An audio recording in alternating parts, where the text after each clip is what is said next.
I pledge of allegiance to the flag of the United States of America and to the republic for which it stands, one nation, under God, indivisible, with liberty and justice for all.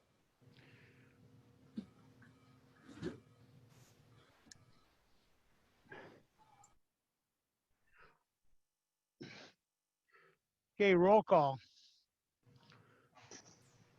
Drill, Here. Jackson, Here. Floral, Here. Kiefer, Here. Orgacki, Here. Cromnell,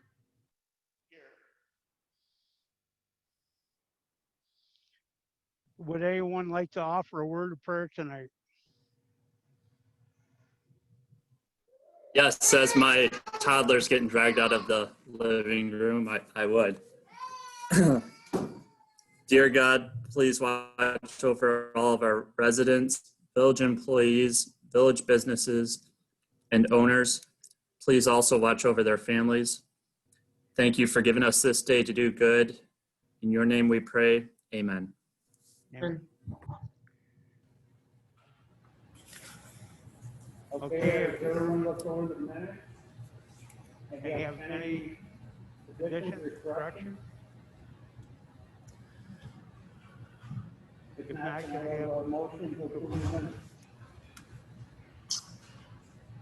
So moved. I'll second. Oh, go ahead, Jay. I'll second. Floral, Yes. Kiefer, Yes. Orgacki, Yes. Cromnell, Yes. Drill, Yes. Jackson, Yes. Thank you. Does anyone have anybody they would like to recognize tonight? I'd like to put out some kudos to the maintenance staff. They did an awesome job with the leaf collection. I saw a lot of positive feedback, even on Facebook. So great job to Dave and your crew for keeping the streets clean of the leaves this year. Thank you, sir.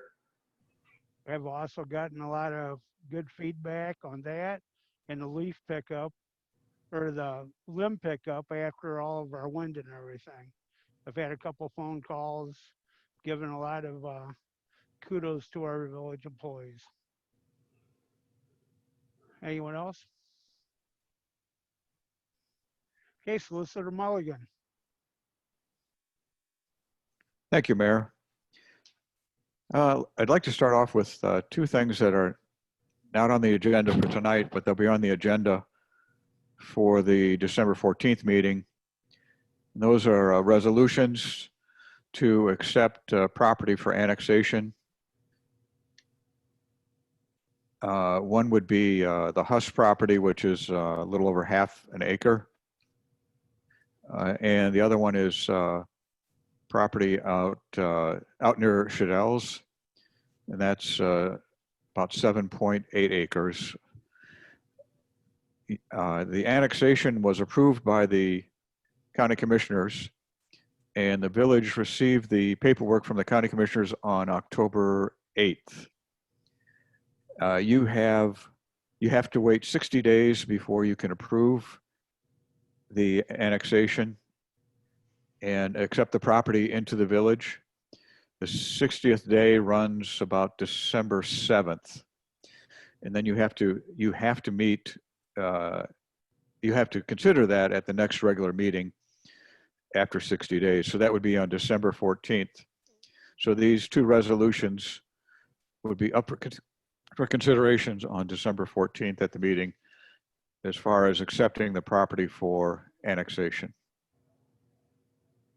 Okay, there's that. And then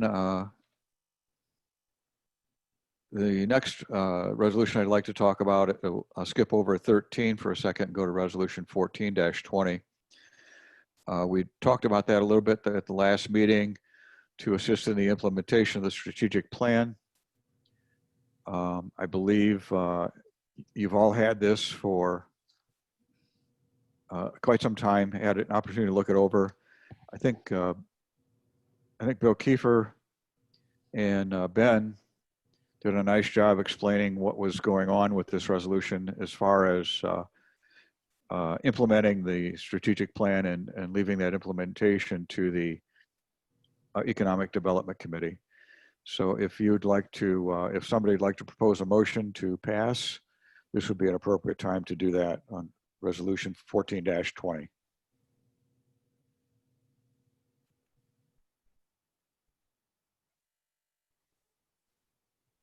I'll make I the motion we pass resolution 14-20. Second. Wargacki, Yes. Trumno, Yes.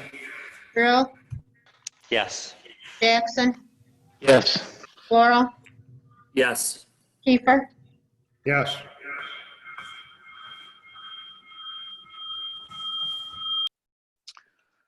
Okay, now back up to the first resolution on your agenda, resolution 13-20. This is a resolution to amend the zoning ordinance of the village of Elmore. And it doesn't actually amend it. It's a resolution to initiate consideration of amendments to the Planning Commission.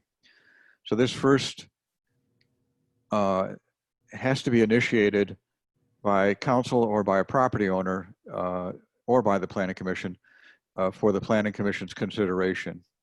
So this is an initiation of a consideration of an amendment to the zoning ordinance by council.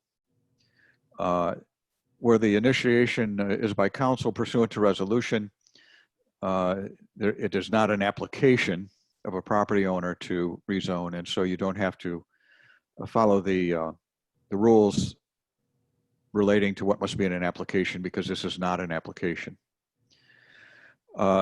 So your resolution, if it should pass, merely asks the Planning Commission to hold hearings, to hold a hearing on whether or not these amendments should be implemented, or implemented but modified in some fashion, and then referred back to council for final vote. The amendments relate to a number of areas. The first amendment under section 1 adds a definition of craft or artisanal production of beer, liquor, or wine. Artisanal, I guess is how you say the word, is means a kind of an art as opposed to a business. So it's the artful production of beer, liquor, and wine. It defines that as the brewing of beer up to 50,000 gallons per calendar year, distilling of liquor on premises, again up to 50,000, or making wine on premises up to 50,000 gallons per year. That definition then will be incorporated into a later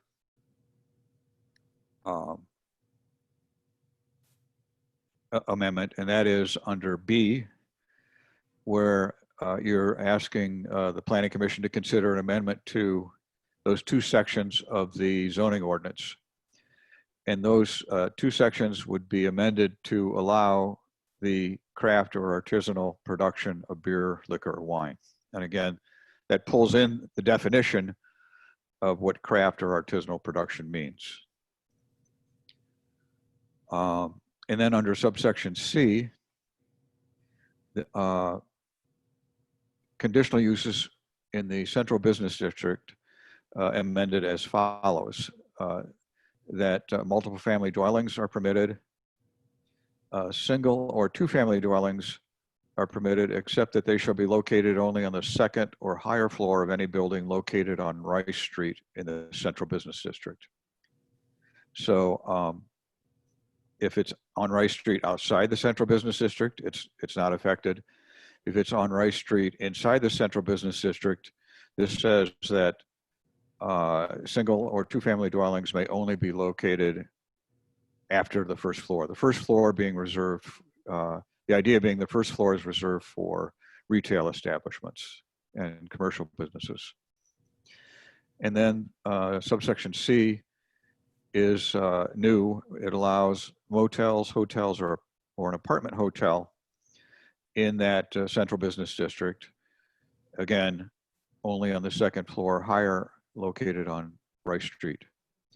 By adding motel, hotel, or apartment hotel from the definitions in the current zoning ordinance, you allow Airbnbs to be located in the central business district on Rice Street above the first floor, and in other areas outside of Rice Street, the central business district, on the first floor as well. There again, the idea being that most of the commercial establishments are located on Rice Street, and you want to keep those areas open for commercial establishments. Off Rice Street, it's not so. The idea being it's not so important. In fact, we have the old lumber yard, which is in the central business district, which has a single family dwelling on the first floor.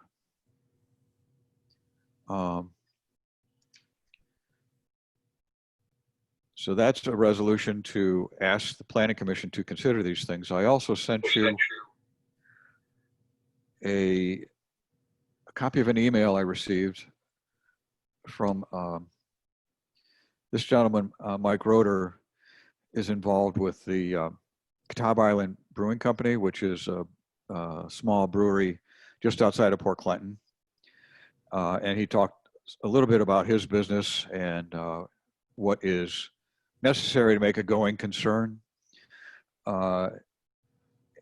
They're at 1,600 barrels per year.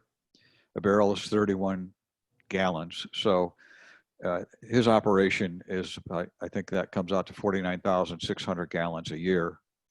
And that's where the 50,000 gallons came from, essentially. He is suggesting a couple things in his letter. In the second paragraph, he mentions that other municipalities have limited the number of gallons that may be produced in the district. So in other words, there would be an ability to say brew 50,000 gallons of beer in the district per year. The theory being that if you had a 20,000 gallon brewery, a 30,000 gallon brewery could come in then, and you would not run afoul of the zoning ordinance. Now, the way the amendment is written right now, or the initiation of the amendment, you could have any number of breweries, distilleries, winemaking establishments that come in and each brew 50,000 gallons a year. And that may be something that the Planning Commission may want to consider. Do we want to open it up for more than one brewery, more than one distillery? Or do you want to limit the gallons that can be produced in the districts? I think the two districts that would be affected would be this general business district and the central business district. And I will say this, the central business district is the bigger of the two, and the general business district, the central business district basically encompasses Rice Street and the street that the Elmore lumber yard used to be on. Is that, and then this general business district is the where the Dairy Queen used to be. They used to sell, most recently they sold fish there, and most recently it was the ODOT office for the bridge reconstruction. So that's in the general business district, and I think that's a pretty small part of the municipality. Is that a fair statement, Dave? I see Dave shaking his head yes, so I'm on solid ground there. Thank you. Then the last, second to last paragraph relates to concerns about odors and basically will these businesses become nuisances? And that may be something also that the Planning Commission should explore. What type of nuisances are potentially there, and does our nuisance ordinance already take care of that? or will they be recommending a change to the nuisance ordinance as well?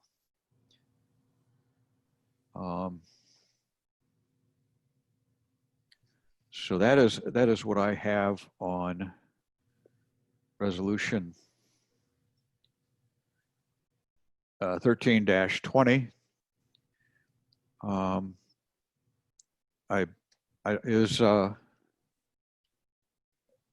Dave, do we have a potential distiller in the is he in the audience at the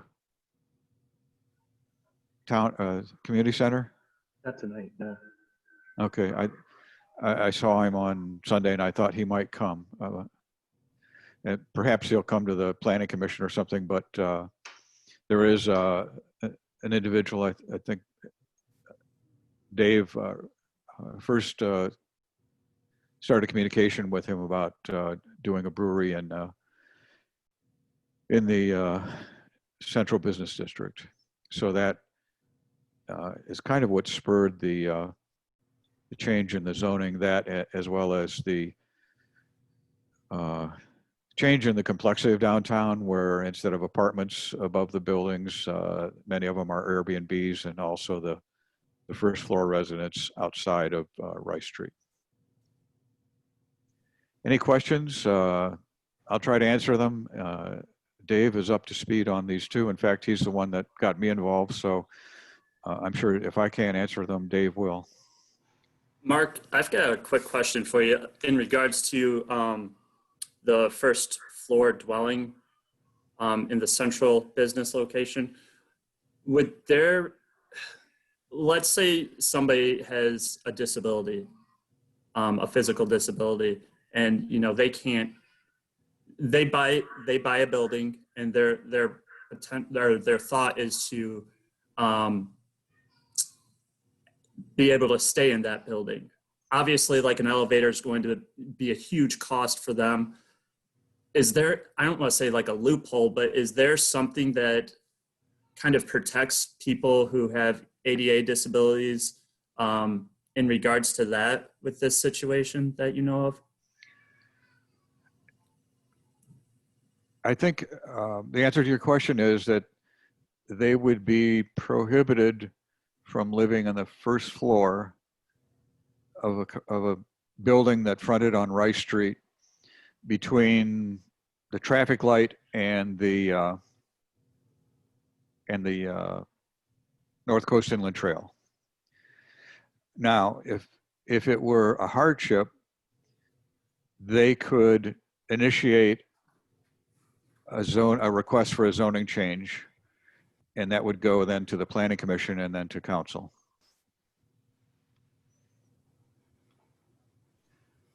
But Okay. I think if you see these, the towns that start to let people live on the first floor of their business district, I think it's a decline, and it's not a good thing for the village. I think if there's just that one area where they couldn't have a first floor dwelling, that still leaves 90% of the village of Elmore where they could live on the first floor. But it's a good concern.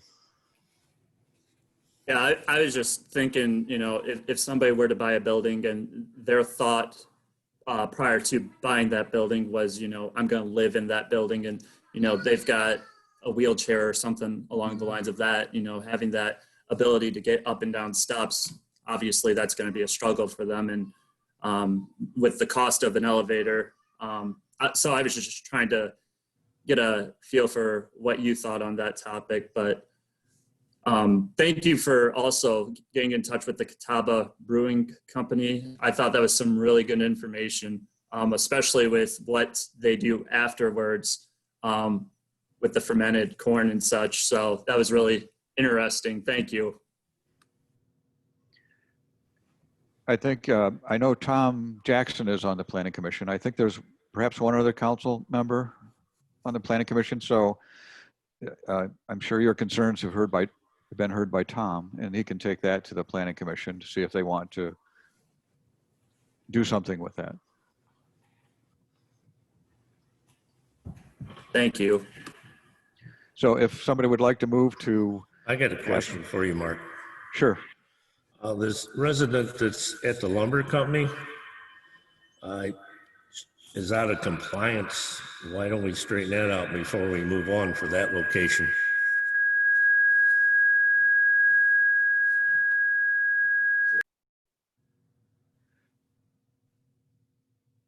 That would be up to your, the zoning. But if to your zoning inspector or zoning official, but if you make the change, then you don't have to disrupt the lives of the people that live in that apartment.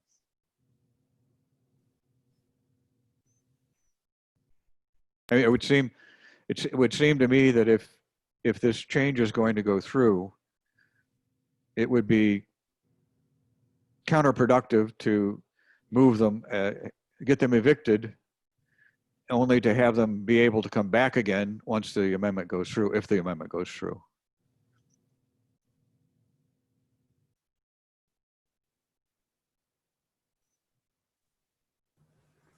I think the community would probably benefit more maybe if a business went in there. I'm not saying throwing these people out, but it should have never happened in the first place.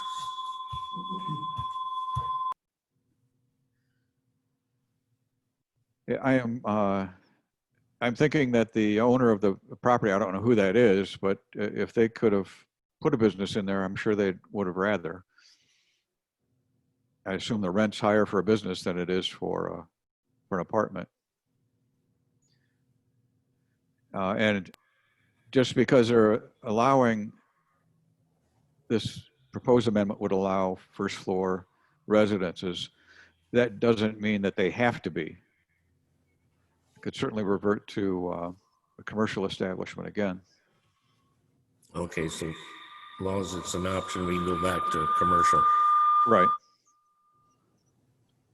Okay, so that's all I got.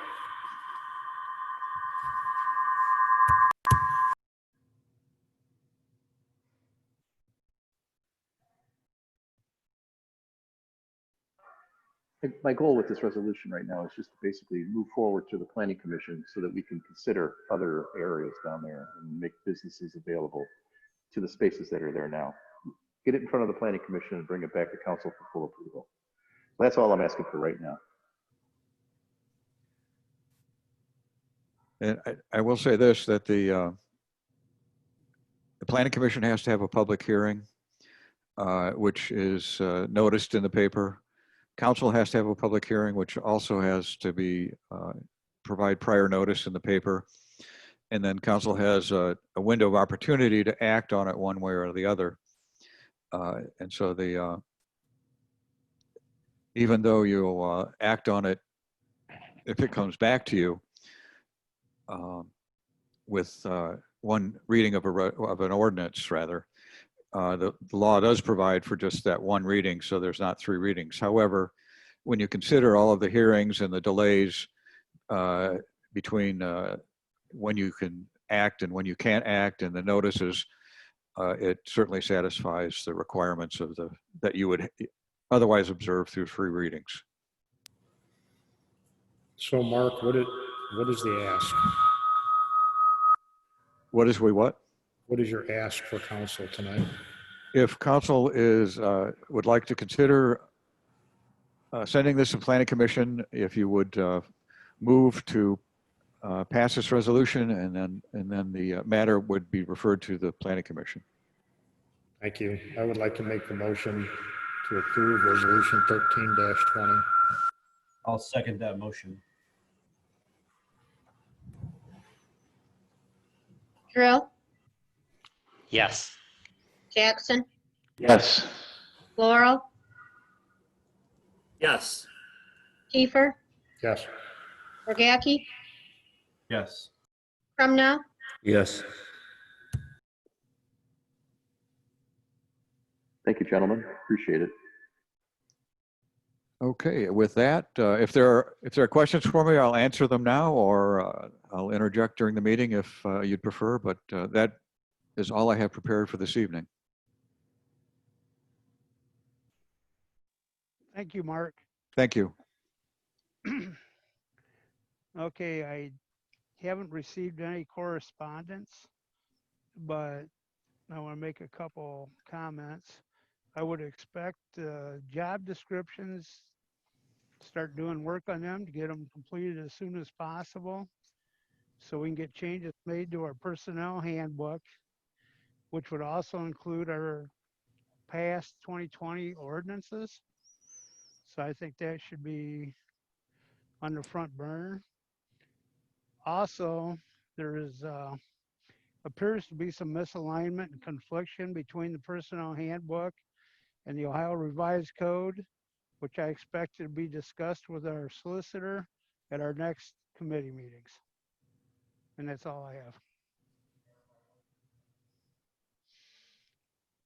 There's some differences between what our personnel handbook says as far as job descriptions involving administrators and what the Ohio Revised Code says. And I think that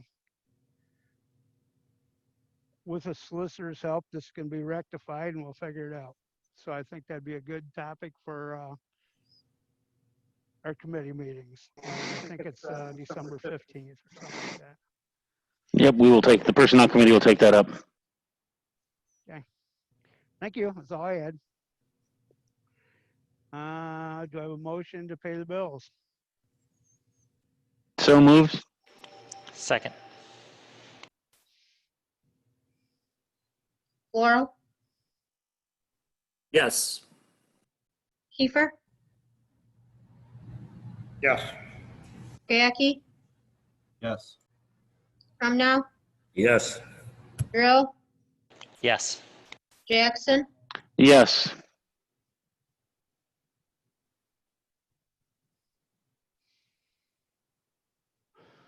Okay, Village Administrator Hauer. No, I'm sorry.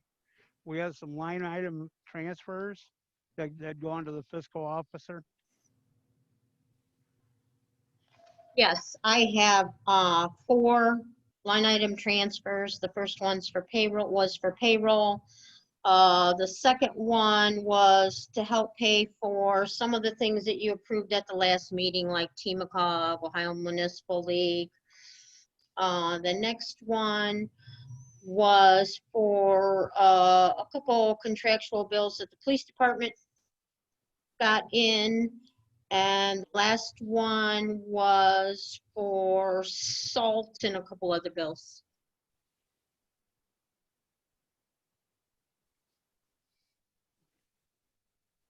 Can I have a motion to approve the line item transfers? I motion we approve the line item transfers. Second. Wargacki, Yes. Crumnow, Yes. Drill, Yes. Jackson, Yes.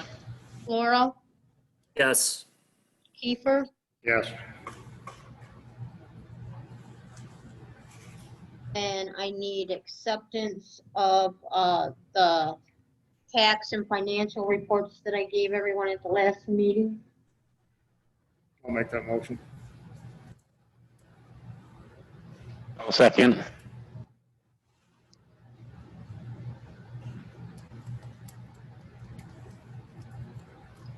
Drill, Yes.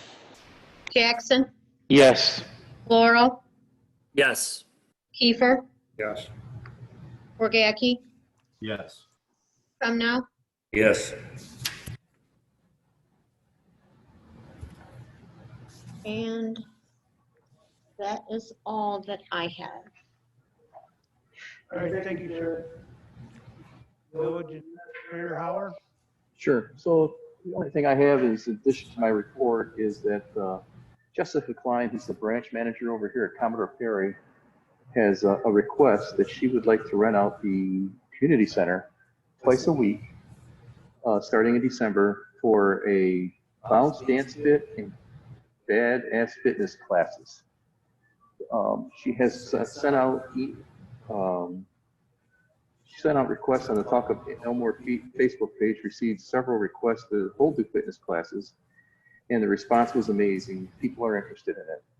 So I would look for us to rent it at the same price that we did previously when we had aerobics at $20 a night for her to get her in here for those classes. So just looking for acceptance of that from the council. Do we have any issue with amount of people showing up? She's going to limit the class to 10. And from there, you know, as the COVID lifts, she'll accept more people into it. But yeah, she's bound by duty to only limit to 10 right now. To be limited to 9 plus her. Correct. Dave, do you know, is she planning on like sanitizing the community center after she's done? We have the capabilities of doing that. So I was just going to show her how to do that with the new gun or new fogger that we have, basically.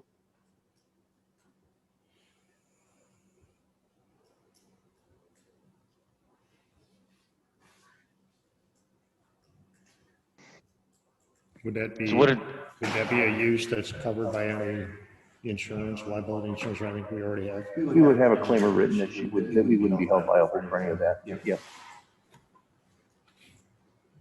So that fogger, what does it cost to disinfect this building each time? $1. Oh, okay. It's nominal. It's, yeah.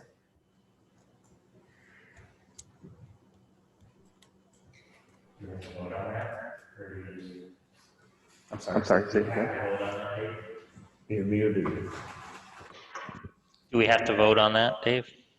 I'd ask you to, yeah, just if you would.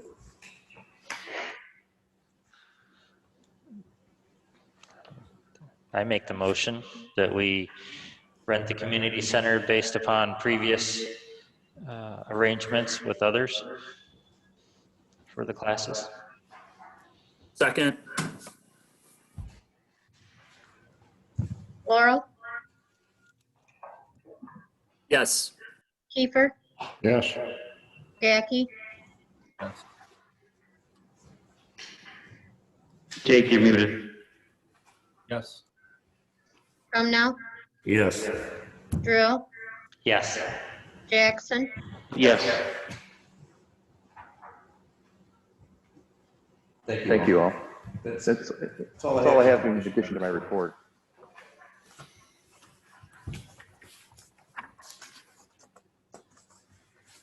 Are there any questions today? Okay. Then we'll go into committee reports. And before we go into finance, I would like to call an executive meeting for the purpose of compensation for employees. Dismissal, dismissal. Can we hold off finance then until after audience participation? Unless there's going to, will there be any new business? I'm assuming there's going to be business afterwards, right? Yes. Do you anticipate the session being long? I'm only asking this for a courtesy. We can move finance to later. Bill, are you okay with that? Yeah, that's whatever makes most sense. Yeah. All right. Okay, planning and environment. And economic development.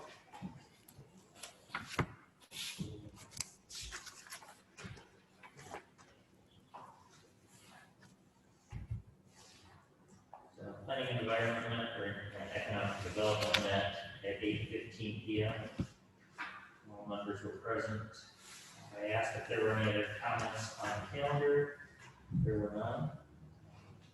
Went over a call that I had with Bill and Mark about the resolution for the strategic plan, which we voted on earlier. And Bill wanted to reiterate that we are not the developers, but be a connector for those parties that may be interested. We adjourned at 8:24. As far as the calendars, everybody should have the pictures. I don't know if we want to go through those right now, or do you want to wait until the end? I'm thank you. Do you want to share the screen, Dave, or do you want everyone to just look at them on their machine? I know that everyone has, or I know that not everyone has it right now. Jake is the only one that doesn't. I was able to get it to everybody else. So I didn't know if you wanted to hold off or and just have them come back to you, or do you want to go through all of them now?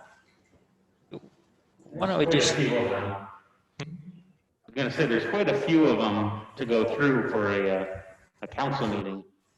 Why don't everybody just look at them and then give us your best ones that you like, and then maybe, Top 15? yeah, that sounds good. Is everybody okay with that? Give us your top 15 and send them to me tomorrow sometime. Then we'll go from there. We don't have to be a council to decide them. No. Okay. Just a footnote, what I did was I labeled who the author of the, or who the author of the picture is. So if you want to give Ben by the name of who that picture belongs to, that way he can kind of associate it that way. And then when we go to write the calendar, he'll know who did it then. Who provided the picture. Okay, that's all I have. Okay, public works and properties. The Public Works and Properties Committee met and discussed the following topics. Village Administrator Hauer stated that a re-evaluation of the Ames Street and Dishinger Road sewer extension line is going to be taking place with Pogemeyer Design Group. Village Administrator Hauer stated that the plan is in place to take in regard to the erosion control along the North Coast Inland Trail. A quote was presented to council from Tilly Enterprise to install a drainage ditch culvert along the trail. Total pipe installed for the project would be close to 280 to 300 feet and filled at a cost close to $19,660. Village Administrator Hauer also mentioned an issue with the tile drainage along Dishinger Farm property. The property used to drain off into a pond that was recently purchased by an individual. The individual would like to keep the pond free from herbicides. The tile was recently removed. The village is now left with trying to find options to keep the field valuable. Multiple options had been discussed, including running drainage along the bike trail, negotiating with the new owner of the pond property, and making a new retaining pond. Village Administrator Hauer said he had met with Ottawa County Engineer Ron Leidy to discuss different options regarding this issue.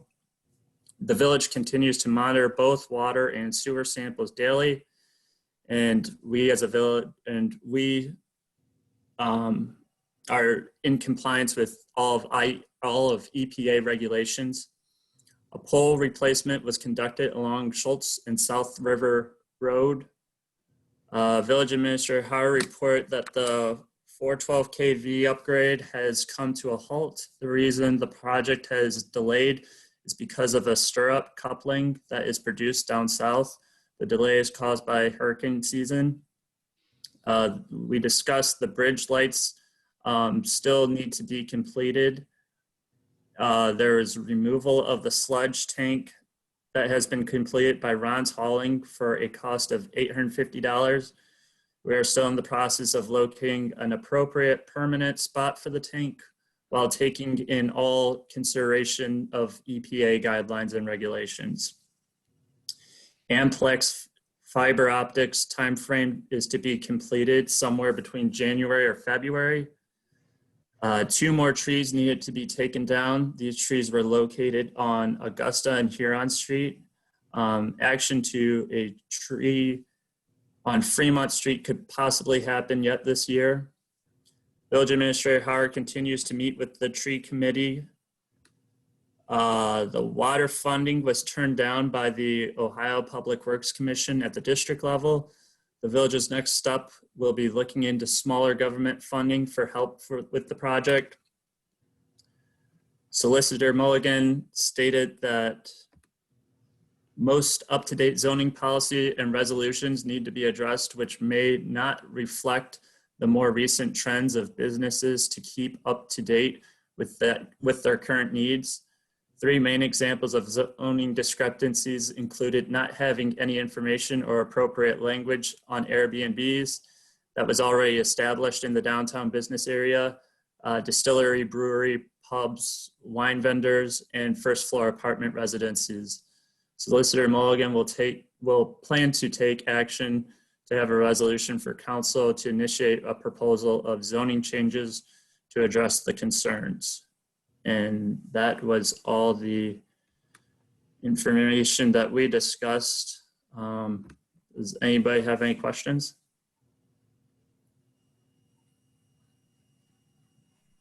Okay, thank you.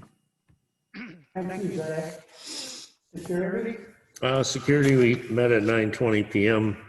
The old police cruiser had all the equipment removed from the vehicle and was donated to Clay Center Police Department. And the car will be listed on .gov to sell it. And the discussed wages for part-time officers will be more competitive. That will also be discussed at a special finance meeting. Meeting ended at 9:29 PM. Any questions? Thanks, Jim. Street? Personnel. Oh, personnel, I changed them. I got it late. Personnel Committee met since ordinance 8-20 and 9-20 were passed. We're going to reprint the employee handbook and make copies available to all employees. Village Administrator Dave Hauer indicated he received 61 individual applications for the service position. We're looking at conducting initial interviews the week of Thanksgiving or the week after. Village Administrator Hauer also indicated he would like to add additional staff members for the maintenance group. No further information was discussed. I'd like to do a follow-up now on the applicants. It's actually going to be next week, Tuesday, and possibly Wednesday. I'd like to do it in person and by Zoom. I just need individuals from personnel available to support that. So as I get the dates set up and time set up, I'll send out an email for those. Thank you, sir. Anyone else have something for Tom? Okay, Streets Committee. Streets met at 9:32 PM. All members present either via Zoom or in attendance at the community center. I made mention that Councilman Drill developed a map to potentially be used in the future sidewalk assessment project. And Councilman Floro asked Administrator Hauer about the previously mentioned lack of ramp or step access from the road near the cemetery on Rice Street. And Dave stated that this is Harris Township property and outside of our jurisdiction. And there was nothing further discussed. I'll take any questions if we have them. We adjourned at 9:35 PM.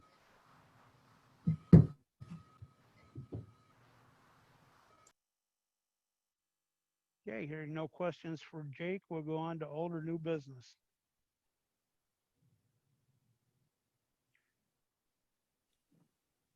I have two things. I guess I'm about 99.99% sure that the North Coast Inland trail leg from Elmore to Genoa is now completed. I called Gherkin Materials to find out, and they said if the barriers are down, it's completed. We received no notice, and Mayor Bergman from Genoa didn't receive any either, so it's basically observation. So people have been using it. And Mayor Bergman and I are trying to figure out the logistics of planning a ribbon cutting ceremony, following all the COVID guidelines. I sent him an email and he hasn't responded yet, but we've talked in between. Okay, since everything's pretty well canceled as far as the Christmas life in Elmore, there's going to be no Santa at the log cabin, there's basically nothing going on. Santa Claus has actually told me he has no engagements at all. And the Elmore Historical Society, the Elmore Library, the Explore Elmore Committee, and the Harris Elmore Fire Department are working to put something together. The Historical Society is going to sponsor a house decorating contest. Santa will be riding a fire truck where I have a meeting tomorrow with a fireman. And it may be that he follows a tour all around Elmore. What we're working on is lighting up the fire truck and having Christmas music. And trying to do a tour as much as we can of the houses that are registered for the decorating committee. Then the library is having some virtual activities, including Santa Claus. They're planning on having a mailbox where kids can leave their letters to Santa, and Santa will be reading the letters through the, I think it's through the library website or Zoom camera, whatever they have there. So we are going forward. I wanted to get something together for the kids since they've lost a lot this year. And it's good. I've gone to a bunch of groups. We have a lot of donations to work toward this. So everybody seems to be pretty much on board. The decorating contest also will have prize for downtown business decorating too. The Santa Claus driving through town will be on December 12th. And the house decorating contest, I believe, is scheduled for registrations from December 6th through the 11th. And there's already been a blurb on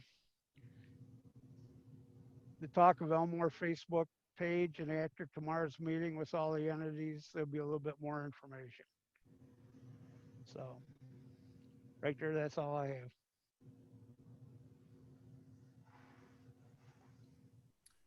Rick, Yes. did you say you're done? Yes. Okay. The only thing I had sent out an email to everybody. I know we had some discussion last time on Well Park's park equipment. Let me pull up the email real quick. I found out that through NatureWorks info and application, the NatureWorks grant program provides up to 75% reimbursement assistance for local government subdivisions, townships, villages, cities, counties, park districts, joint recreation districts, and conservation districts for the acquisition, development, and rehabilitation of recreational areas.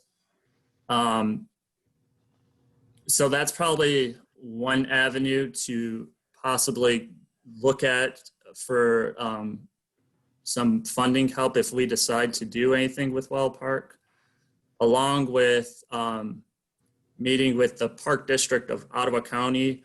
They meet the first Friday of every month for a regular meeting and the third Friday of every month for a working meeting. I'm going to try and attend the regular meeting. They're holding it with Zoom. So if anybody's interested, I've shared that link.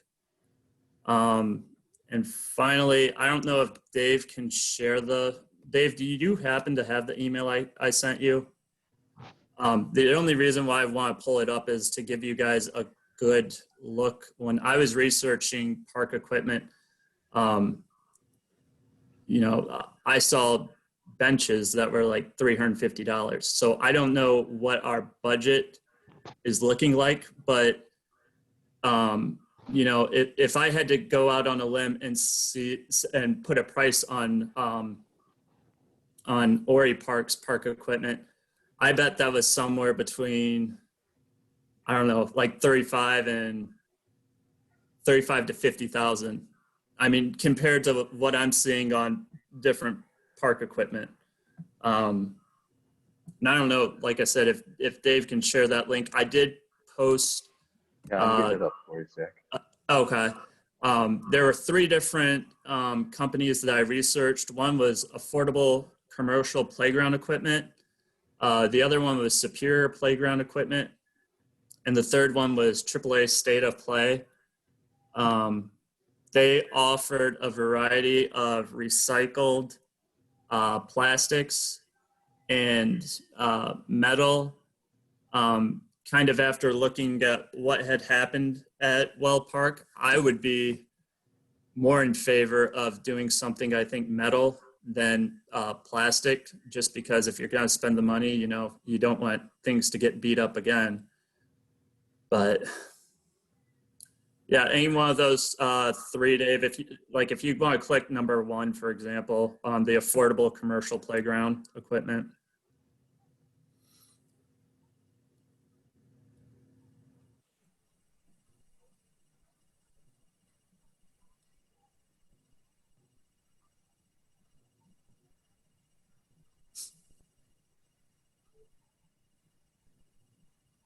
Is it not working? Hang on. Oh, okay.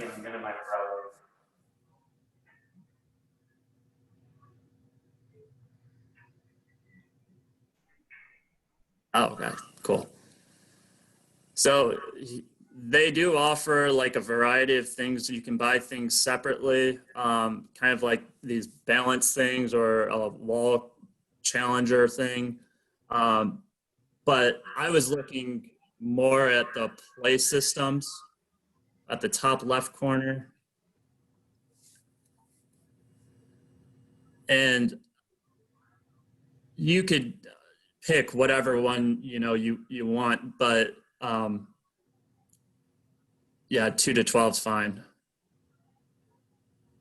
I mean, like right there, that basic slide, you're talking close to $4,000, $5,000. So I don't know what we're looking at budget wise to replace that stuff, but that's kind of why I came to council to kind of get a feel as to how much we're looking at putting in before we kind of take it to the Parks Committee, because the Parks Committee can decide on some stuff, but I think it really is more beneficial if they know what kind of money they have to work with, because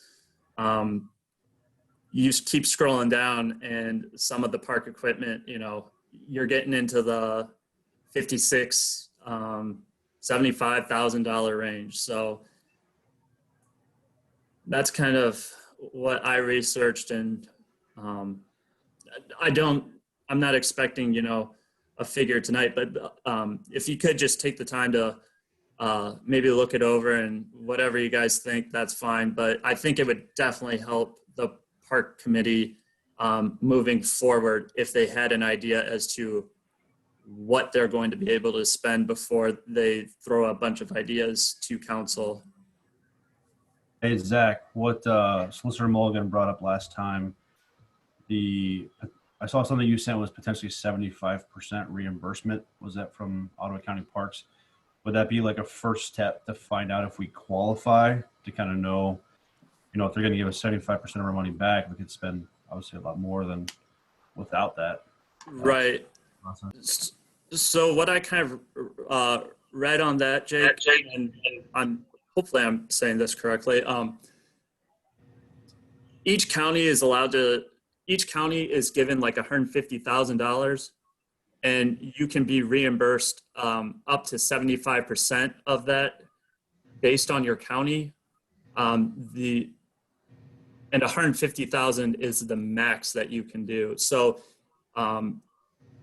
it sounded like the pot goes to the county, $150,000, and then whatever spread out, or whatever, or whoever applies for the grant throughout the county, that's how it's kind of divided.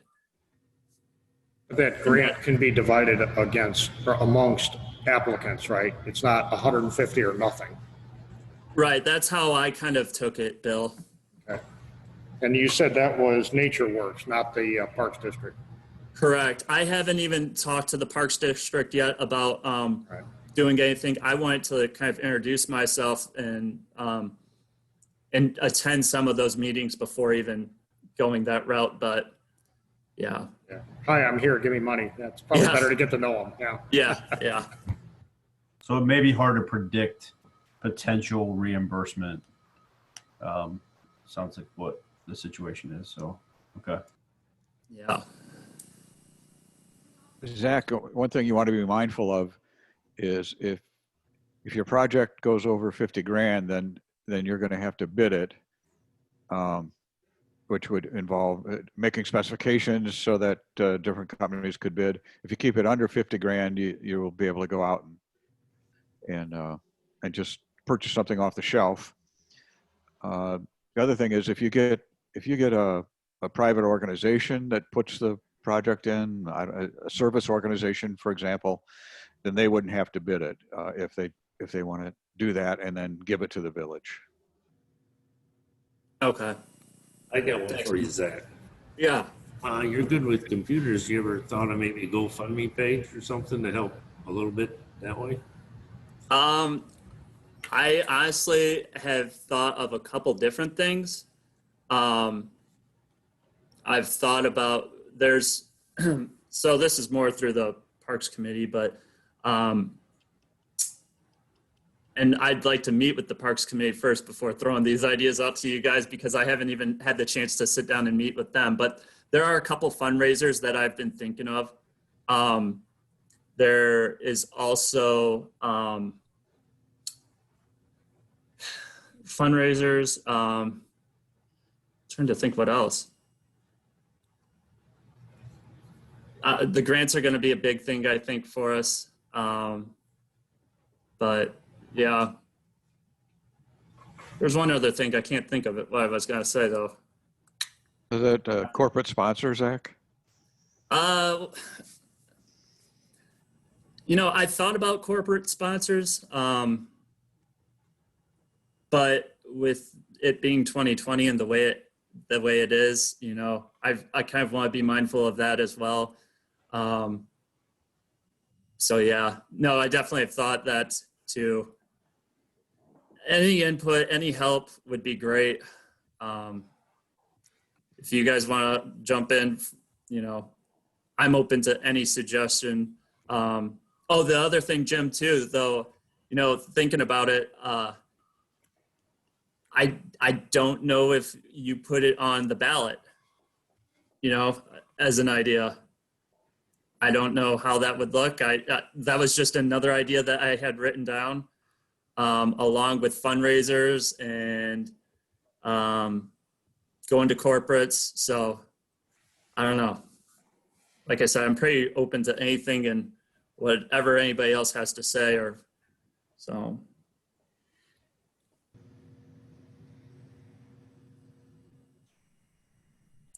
That's all I had. If anybody has any questions. Well, I want to commend you, Zach, for thinking outside the box and looking into. Basically, we might as well say there hasn't been a park board for about 6 years, and I feel the use of Elmore has suffered because of it. And I'm glad that you're taking charge again and working toward a positive resolution for our kids in town. So thank you.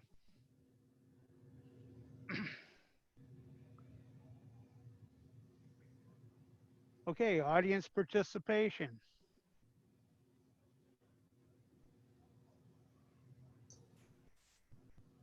Rick, I have a couple things. It's Carol.